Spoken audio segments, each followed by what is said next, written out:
নমস্কাৰ প্ৰিয় দৰ্শক, এটা নতুন ভিডিঅ'ৰ সৈতে মই হিমাদ্ৰীয়ে আপোনালোক সকলোলৈকে স্বাগতম জনাইছোঁ। আজিৰ ভিডিঅ'টো হৈছে এটা ট্ৰেভেল ব্লগ। গতিকে আহকচোন চাওঁ আমি ক'লৈনো গৈ আছোঁ। এয়া চাওক, আমি গৈ থাকোঁতে বাটতে এখন নদী পাইছোঁ, কিন্তু নদীখন একেবাৰে বাম হয়। নদীখনৰ তলৰ শিল আৰু বালি জিলিকিয়ে আছে চাওকচোন, আৰু পানীখিনি বহুত চাফা হয়। এই নদীখনৰ নাম হৈছে কালিয়নী নদী আৰু গোলাঘাট আৰু কাৰ্বি আংলং ডিষ্ট্ৰিক্টৰ মাজেদি পাৰ হৈ গৈছে। আৰু নদীখন মানুহে খোজকাঢ়িয়ে পাৰ হৈ যায়, কাৰণ একেবাৰেই নদীখন বাম হয়। চাওকচোন কিমান সুন্দৰ এই পৰিৱেশ, আৰু নদীখন যথেষ্ট বহলো হয়। এনেকৈয়ে আমি অলপ সময় নদীখনৰ সৈতে কটালোঁ, আৰু তাৰ পাছত লাহে লাহে আগবাঢ়ি গ'লোঁ। আচলতে ৰাস্তাটো বহুত বেয়া আছিল, সেইকাৰণে সম্পূৰ্ণ ভিডিঅ' কৰিব নোৱাৰিলোঁ। গৈ পাইহে আমি ভিডিঅ' কৰিছোঁ। ক'লৈনো গৈ আছোঁ চাওকচোন। আৰু এনেকৈ আমি যাব বিচৰা ঠাইখন পালোঁগৈ। যিসকলে এই ঠাইলৈ আহিছে তেখেতসকলে নিশ্চয় গম পাইছে আমি ক'লৈ আহিছোঁ। হয়, আমি আহিছোঁ বৌদ্ধ মন্দিৰ। কাৰ্বি আংলং ডিষ্ট্ৰিক্টত এই বৌদ্ধ মন্দিৰ পৰে। মন্দিৰৰ এই নিৰিবিলি শান্ত পৰিৱেশটোৱে মনটো আপ্লুত কৰি তুলিলে। এয়া হৈছে বুদ্ধদেৱ আৰু তেখেতৰ শিষ্যসকলৰ প্ৰাৰ্থনা গৃহ। আৰু এয়া হৈছে মন্দিৰৰ সন্মুখ অংশ। বিভিন্ন প্ৰজাতিৰ ফুল আছে ইয়াতে, আৰু ইয়াতে ধূপ আৰু মম জ্বলোৱা হয়। মন্দিৰৰ একেবাৰে ভিতৰ অংশত কেমেৰা সোমোৱাব নিদিয়ে আচলতে। আৰু আজি মন্দিৰত মানুহো একেবাৰেই কম, আৰু মন্দিৰৰ এই পৰিৱেশটো সঁচাই বহুত ভাল লাগিছে। যদি আপুনি অহা নাই তেনেহ'লে এবাৰ চাই যাওকহি। এই মন্দিৰভাগ গোলাঘাট ডিষ্ট্ৰিক্টৰ 39 নং ৰাষ্ট্ৰীয় ঘাইপথৰ পশ্চিম দিশে প্ৰায় 13 কিলোমিটাৰমান গ'লেই পায়গৈ। অৱশ্যে এই মন্দিৰভাগ কাৰ্বি আংলং ডিষ্ট্ৰিক্টতহে পৰে।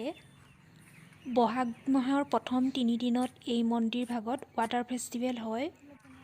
কালিয়নী নদীৰ পৰা পানী আনি এই মন্দিৰভাগত ঢালি দিয়ে, আৰু সেইকেইদিনত ইয়াত বহুত বেছি মানুহ হয়।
হৈছে মন্দিৰৰ সন্মুখভাগ অৰ্থাৎ গেটখন।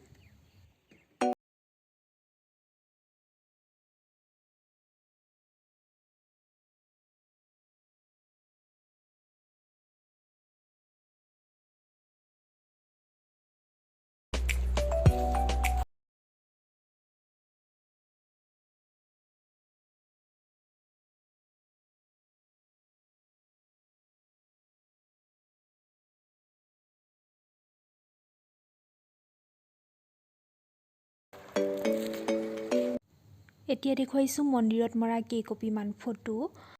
আৰু যদিহে আপুনি এতিয়ালৈকে মোৰ চেনেলটো ছাবস্ক্ৰাইব কৰা নাই তেনেহ'লে প্লিজ ছাবস্ক্ৰাইব কৰিব আৰু লগতে এটা লাইক দিব আৰু এটা কমেণ্ট কৰিব। ভিডিঅ'টো চোৱাৰ বাবে আপোনালৈ থাকিল অশেষ ধন্যবাদ।